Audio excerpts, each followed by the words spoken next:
무던하게 신앙생활을 하는 사람도 있고 믿음 생활을 잘하다가 떠나는 사람이 있는데 성경은 도중에 중단하면 안 된다는 걸 말씀합니다. 근데 믿음에서 떠나는 그 사람들은 왜 떠날까? 그 이유가 사람들이 생각하는 이유가 있고요. 성경에서 말하는 이유가 조금 다릅니다. 먼저 사람들이 생각하는 첫 번째 이유는 교회에 대한 실망을 꼽을 수 있을 겁니다. 교회에서 언어의 상처를 받는다든지 혹은 인격 무시나 모욕을 받은 것이 있어서 교회만 스탑한 게 아니라 믿음 생활까지 스탑한 경우인 겁니다. 그 다음에 교리에 대한 거부감도 있어요. 교리가 상식적이지 않다, 과학적이지 않다, 이러면서 납득할 수 없는 내용에 대해서 이런 거 난 원치 않는다, 이렇게 얘기하는 경우가 있습니다. 그런가 하면 또 하나 이유는 개인적인 이유가 있을 겁니다. 게으름도 이유가 됩니다. 사람들은 편하게 살고 싶은 본성을 가지고 있어요. 그래서 뭔가 이렇게 좀 묶이는 게 싫어요. 근데 그게 잘하는 건 아니다라는 거예요. 혹은 박해도 개인적인 이유가 될지 모릅니다. 내가 신앙생활을 좀 잘해보려고 하는데 집안에 문제가 되고 부부지간에 갈등이 되고 싸움이 될 수도 있고 이러고 중단하는 사람이 있어요. 어떤 때는 정부가 박해하는 경우도 있었었고 이념적인 문제로다가 박해하는 경우도 있고 뿐만이 아니라 세상 재미를 보고 싶은데 기독교 신앙이 걸림돌이 되는 거예요. 그리고 그 신앙이라고 하는 게 죄책감을 유발시키지, 삶의 갈등을 유발시키지, 차라리 이럴 바엔 그냥 교회 그만두고 신앙을 그만두겠다, 맘 놓고 세상을 즐겨보겠다.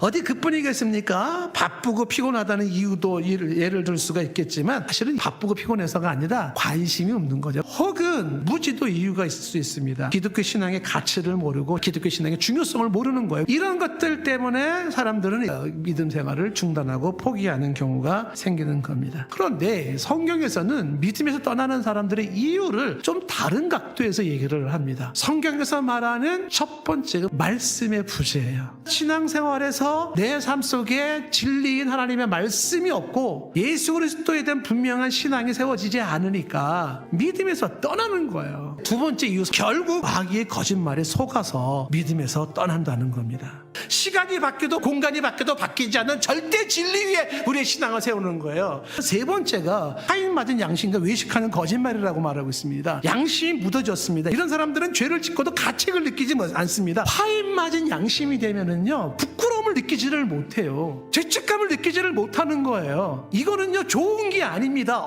같은 맥락에서 얘기하는 게 외식하는 거짓말입니다. 자기를 속이고 사람을 속이고 하나님을 속이는 거예요. 외선과 위식은요, 믿음을 떠나는 것밖에 없어요. 신앙생활을 정말 제대로 잘 알기를 원한다면 최소한 하나님 앞에서 정직해야 돼요. 하나님 앞에서 나의 솔직한 나의 실상을 드러내야 돼요. 불이 없는 신앙이 언제든지 믿음 떠나요.